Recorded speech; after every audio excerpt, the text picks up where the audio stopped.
सबसे पहले हेडलाइन, हिमाचल प्रदेश के उपचुनावों पर संशय, बीजेपी कांग्रेस के टिकट, बागियों के खिलाफ कांग्रेस के प्रत्याशी, भाजपा का प्लान भी शुरू, हिमाचल के गृह सचिव जीएडी हटाने, टीजीटी नियुक्तियां, 1500 के फॉर्म पर चुनाव आयोग, वापिस होंगी एडमिशन फीस और हादसे में 2 लोगों की दुखद मौत।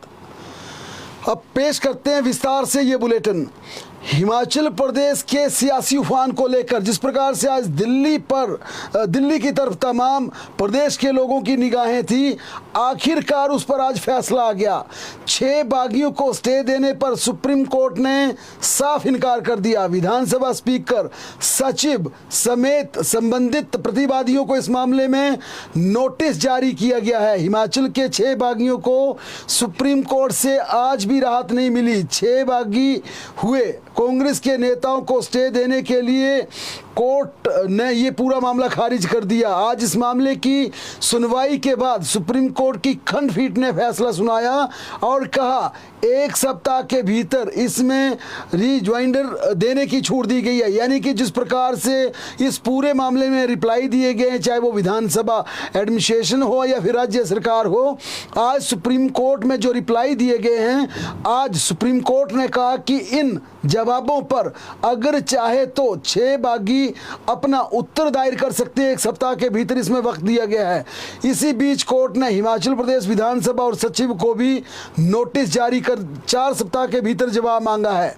चुनाव आयोग ने इस पर चुनाव आयोग से भी पूछा गया क्या हिमाचल प्रदेश में उपचुनावों के लिए केंद्रीय चुनाव आयोग तैयार है।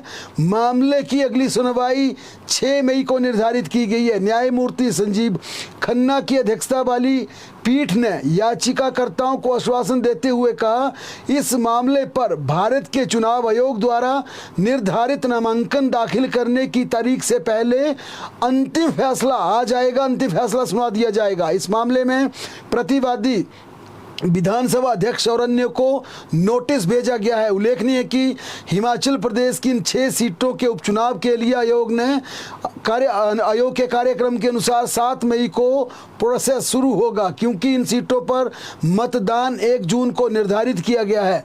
अदालत ने बागियों को अयोग्य ठहराने के विधानसभा अध्यक्ष के फैसले पर रोक लगाने से भी साफ इनकार कर दिया और साथ में सदन की कार्रवाई में मतदान करने या भाग लेने की अनुमति भी नहीं दी।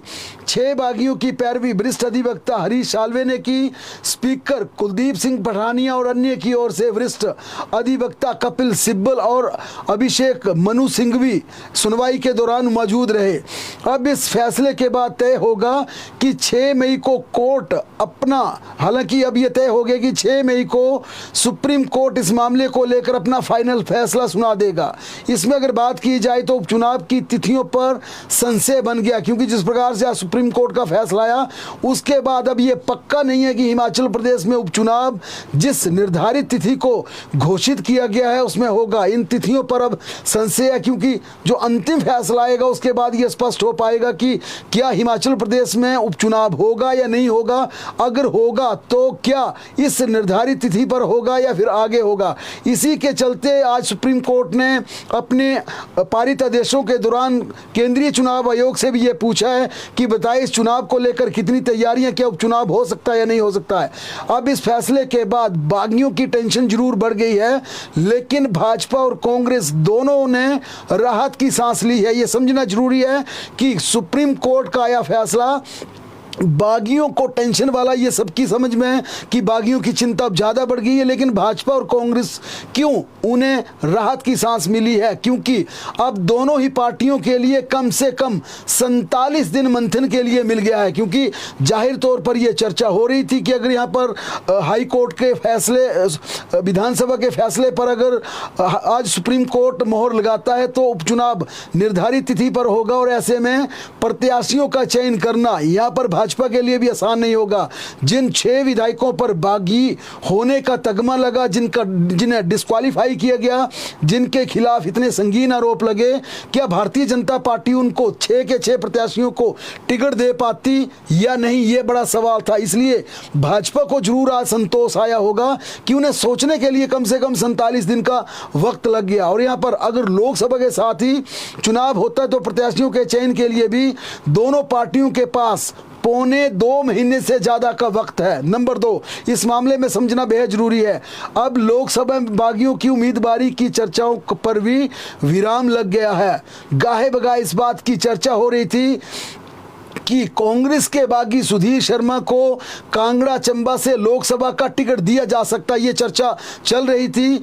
लेकिन अब ये इसलिए संभव नहीं हो पाएगा क्योंकि अगर सुधीर शर्मा के नाम पर विचार भी होता है या टिकट दिया जाता है तो यहाँ पर एंटी डिफेक्शन लॉ पूरी तरह से साबित हो जाएगा और ये तय हो जाएगा कि इन्होंने वाकई ही दल बदल विधेयक के तहत काम किया, इसलिए सुधीर शर्मा को टिकट नहीं मिलेगा। इन चर्चाओं को विराम लग जाएगा और भाजपा के 2 शेष टिकट भी घोषित हो जाएंगे। इस बारे में भी अब पूरी तरह से प्लानिंग चर्चा शुरू हो गई है। अब इस पूरे मामले पर पूरे मामले को लेकर देखें तो 6 मई का दिन काफी महत्वपूर्ण होगा। उस दिन अगर विधानसभा के फैसले पर मोहर लगी तो सभी 6 बागियों के चुनाव लड़ने या ना लड़ने का भी फैसला आएगा, क्योंकि ये काफी रोचक है। यहां अगर इन्हें डिस्क्वालीफाई कर दिया जाता है तो क्या ये भविष्य में चुनाव लड़ पाएंगे या कितने समय तक नहीं लड़ पाएंगे, ये भी पूरी तरह से संविधान का जिस प्रकार से जिस आर्टिकल में दल बदल विधेयक का उल्लेख किया गया उसमें यह देखना पड़ेगा कि सुप्रीम कोर्ट क्या अपना अंतिम फैसला देता है। रोचक है कि राज्यसभा चुनावों में बड़ा खेला करने वाले इन 6 बागियों के भविष्य पर अब सवाल उठ गए हैं, क्योंकि अगर उपचुनाव भी होता है तो क्या भाजपा इनको टिकट देगी, ये सबसे बड़ा सस्पेंस बन गया है। उल्लेखनीय है अगर आप, क्योंकि यहां पर भारतीय जनता पार्टी का इन दिनों जिस प्रकार का प्रोफाइल है, उनका आप कामकाज देख रहे हैं, कार्यशैली केंद्रीय हाईकमान की है। मुख्यमंत्री के सिंहासन को ताश के पत्तों की तरह फेंटने वाली भाजपा क्या 6 बागियों पर दांव खेलेगी, ये कहना बेहद मुश्किल है, क्योंकि जो पार्टी अपने मुख्यमंत्रियों को चुटकी में बदल देती है, बड़े से बड़े दिग्गजों के टिकट काट देती है, क्या अब इन बागियों को 6 के 6 बागियों को टिकट देगी, ये काफी यहां पर दिलचस्प हो गया। तमाम लोगों की निगाहें इस पर है, क्योंकि भारतीय जनता पार्टी में टिकट लेना एकमात्र पैमाना, एकमात्र आधार है विनिबिलिटी। तो भाजपा ये जरूर देखेगी क्या ये 6 के 6 बागी, लेकिन ये भविष्य की बातें हैं, आने वाले वक्त की बातें, क्योंकि अभी तक ये पूरा मामला सुप्रीम कोर्ट में है। सुप्रीम कोर्ट 6 मई को क्या अंतिम फैसला सुनाता है, ये काफी महत्वपूर्ण होगा। लेकिन यहाँ पर काफी महत्वपूर्ण है, 47 दिन का वक्त है, भाजपा अपना होमवर्क अभी से शुरू कर देगी और सबसे पहले जमीनी स्तर पर यह देखेगी क्या ये जितने भी 6 बागी हैं इनमें विनिबिलिटी है, जीत हार की तमाम संभावनाओं को तलाशेगी।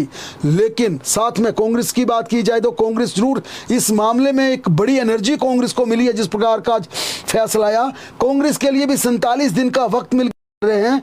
ये सब सुप्रीम कोर्ट का 6 मई को फैसला आने के बाद ही ये स्पष्ट हो पाएगा कि आखिर होगा क्या। इसी बीच केंद्रीय चुनाव आयोग ने आज हिमाचल प्रदेश के गृह सचिव अभिषेक जैन को हटाने के आदेश पारित किए। इसके तुरंत बाद उन्हें हटा भी दी गया। आरोप है कि अभिषेक जैन मुख्यमंत्री के सचिव हैं और गृह सचिव को चुनावों में सुरक्षा बलों से संबंधित बड़े फैसले लेने पड़ते हैं। इसके अलावा सूचना यह भी है कि मुख्यमंत्री के सचिव राकेश कंवर, जिनके पास GAD जनरल एडमिनिस्ट्रेशन डिपार्टमेंट है, उन्हें भी प्रभार मुक्त किया जा सकता है। लेकिन अभी तक आधिकारिक चिट्ठी कार्मिक विभाग के पास इस प्रकार की नहीं आई है, क्योंकि इसके पीछे भी बड़ी वजह ये कि मुख्यमंत्री के सचिव हैं राकेश कंवर और GAD को चॉपर को लेकर चॉपर की मूवमेंट पूरी तरह से GAD पर निर्भर करती है, GAD की डायरेक्शन पर करती है। इसलिए अभिषेक जैन को हटाया गया। सेक्रेटरी होम थे और तमाम सुरक्षा बलों की डायरेक्शन तैनाती ये सेक्रेटरी होम का दायित्व होता है, लेकिन दोनों ये अधिकारी मुख्यमंत्री कार्यालय में हैं। इसके चलते यहाँ पर सेक्रेटरी होम अभिषेक जैन को हटा दिया गया है। उनके जगह नए अधिकारी की हालांकि अभी की नियुक्ति नहीं हुई है, किसे यह प्रभार दिया जाए, लेकिन सेक्रेटरी GAD राकेश कंवर का विभाग अभी तक नहीं बदला गया, क्योंकि कार्मिक विभाग के अनुसार ऐसी अभी तक चुनाव आयोग से डायरेक्शन नहीं आई है। लेकिन चर्चा है कि उन्हें भी हटा दिया जा सकता है। भारत निर्वाचन आयोग ने आज हिमाचल सहित 6 राज्यों गुजरात, उत्तर प्रदेश, बिहार, झारखंड और उत्तराखंड के गृह सचिव को हटाने के आदेश जारी किए हैं। साथ ही मिजोरम और हिमाचल प्रदेश में जनरल एडमिनिस्ट्रेशन डिपार्टमेंट के सेक्रेटरी को भी हटाने की बात कही है। इस प्रकार की चर्चा है। चुनाव आयोग ने पश्चिम बंगाल के पुलिस महानिदेशक डीजीपी को हटाने के लिए भी आवश्यक कार्रवाई की आदेश पारित किए हैं। सूत्रों के अनुसार मिजोरम और हिमाचल प्रदेश में सामान्य प्रशासन विभाग के सचिव जो कि अपने संबंधित मुख्यमंत्री कार्यालयों में प्रभार संभाल रहे हैं, उन्हें भी हटाने के लिए कहा गया है। सूत्रों के मुताबिक पोल बाचडोग के वह मुंबई नगर आयुक्त इकबाल सिंह चहल के साथ कई अतिरिक्त आयुक्तों और उपायुक्तों को भी हटाने के आदेश दिए गए हैं। विभिन्न राज्यों में चुनावी प्रक्रिया की अखंडता को बनाए रखते हुए निष्पक्ष और पारदर्शी चुनाव सुनिश्चित करने के चुनाव आयोग के प्रयासों के तहत ये निष्कासन किए गए हैं। ईसीआई के ये घटनाक्रम निष्पक्ष चुनावी परिदृश्य को बढ़ावा देने और लोकतांत्रिक प्रक्रिया में अखंडता को बनाए रखने उसकी प्रतिबद्धता को दर्शाते हैं। मुख्य चुनाव आयुक्त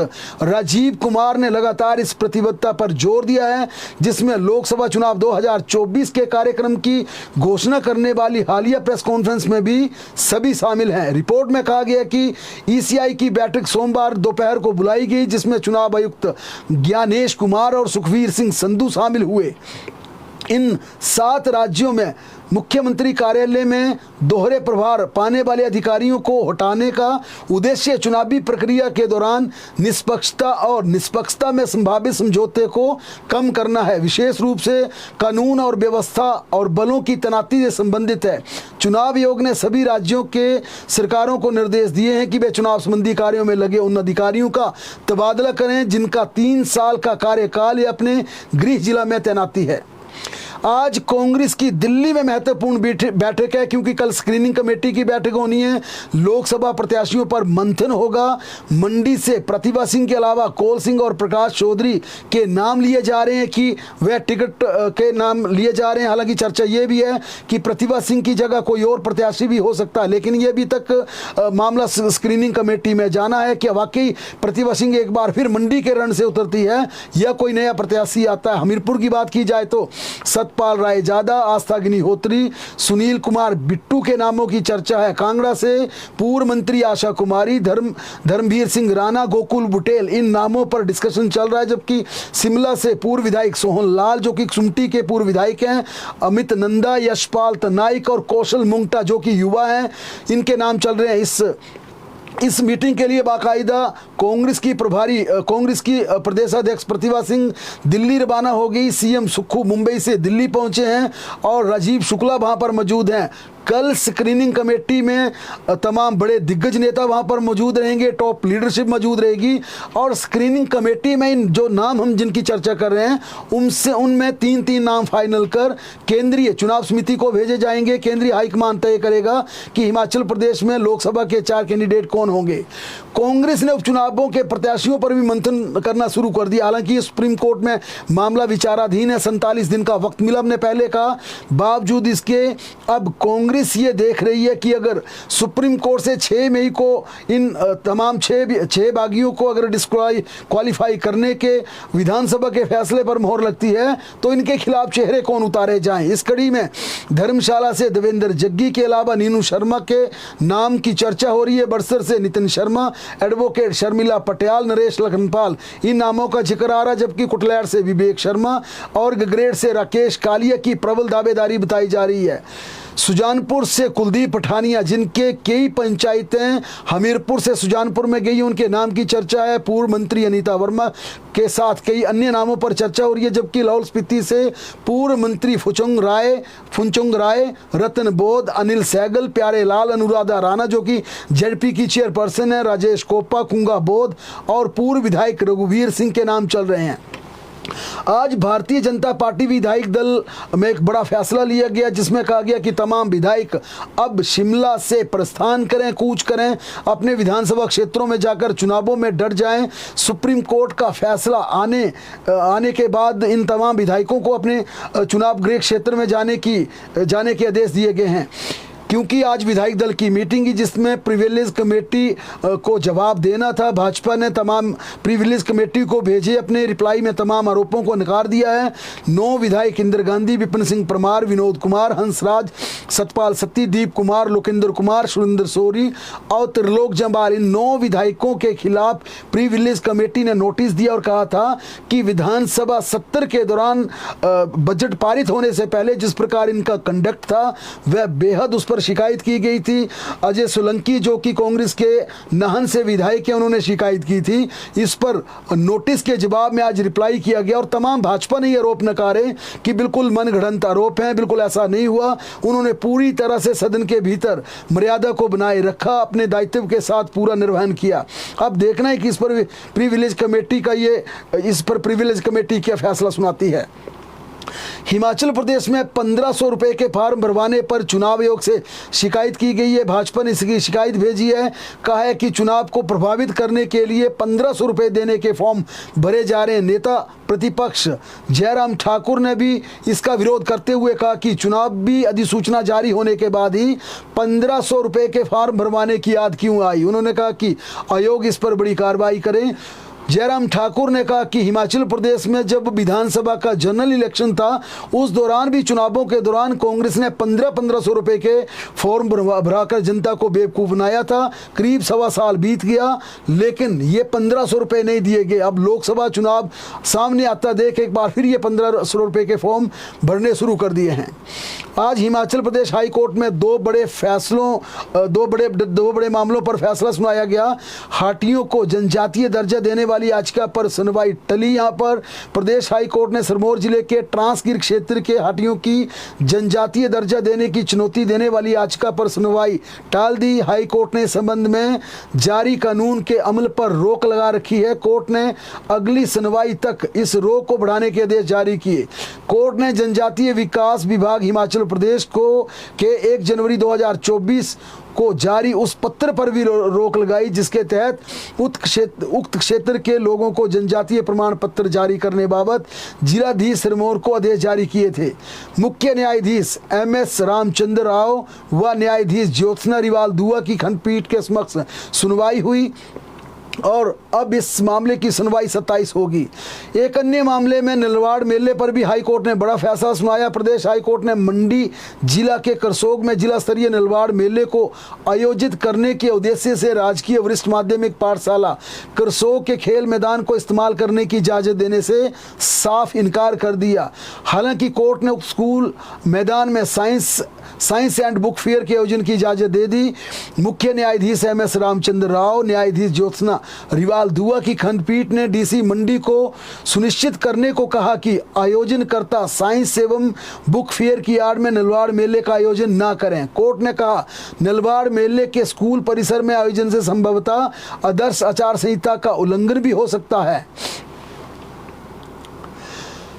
हिमाचल प्रदेश के कॉलेज विश्वविद्यालयों की एडमिशन के बाद हिमाचल प्रदेश के लिए UGC ने बड़ा फैसला किया कि तमाम कॉलेज और विश्वविद्यालय में एडमिशन के बाद भी फीस लौटाने का प्रावधान होगा। UGC ने इसके लिए निर्देश जारी कर दिए और कहा कि निर्धारित दिनों के तहत यानी कि 5 चरणों में 5 स्लैब बनाए गए हैं, 10 दिन, 15 दिन, 20 दिन और इन निर्धारित दिनों के 5 अलग अलग स्लैब बनाते हुए कहा है कि अगर कोई बच्चा एडमिशन लेने के बाद अगर उसे लगता है कि उसे दूसरी स्ट्रीम में एडमिशन लेनी थी, दूसरी जगह एडमिशन लेनी थी, तो पूरी फीस वापस लौटानी पड़ेगी। इसके लिए अलग अलग स्लैब बनाए गए हैं और ये भी कहा है कि अगर कोई कॉलेज यूनिवर्सिटी आदेश नहीं मानती है तो UGC उसके बजट पर रोक लगा देगी।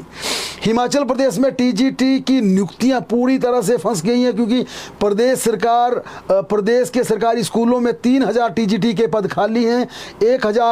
1023 TGT शिक्षक बैच वाइज यहाँ पर भर्ती की गई है लेकिन उन्हें नियुक्ति पत्र नहीं दिए गए। 1 अप्रैल से ग्रीष्मकालीन स्कूलों में नया सत्र शुरू हो जाएगा। ग्रामीण व दूर दराज के क्षेत्रों में शिक्षक की कमी हिमाचल प्रदेश में खल रही है। शिक्षकों की कमी से छात्रों की पढ़ाई यहाँ पर सत्र के शुरुआत में प्रभावित हो सकती है। इसके चलते राज्य सरकार चुनाव आयोग से अनुमति ले सकती है ताकि हिमाचल प्रदेश में TGT की नियुक्तियाँ हो सकें। हालांकि बजट के चलते ये भी बताया जा रहा था फाइनेंशियल क्राइसिस के चलते 31 मार्च के बाद इन तमाम टीजीटी को नियुक्तियां देनी थी, लेकिन अब आचार संहिता लग चुकी है। ऐसे में क्या राज्य सरकार चुनाव आयोग से इसकी अनुमति मांगेगी, और अनुमति मांगी भी जाती है तो क्या केंद्रीय चुनाव आयोग इसकी परमिशन देगा? ये बेहद दिलचस्प होगा। लेकिन यहाँ पर बैच वाइज भर्ती होने के बावजूद टीजीटी को नियुक्ति पत्र नहीं मिले हैं और हिमाचल प्रदेश के स्कूल खाली हैं। कमोबेश जेबीटी और शास्त्री की बैच वाइज भर्ती का भी अभी यहाँ पर तमाम जितने एप्लीकेंट्स हैं उनको इंतजार है।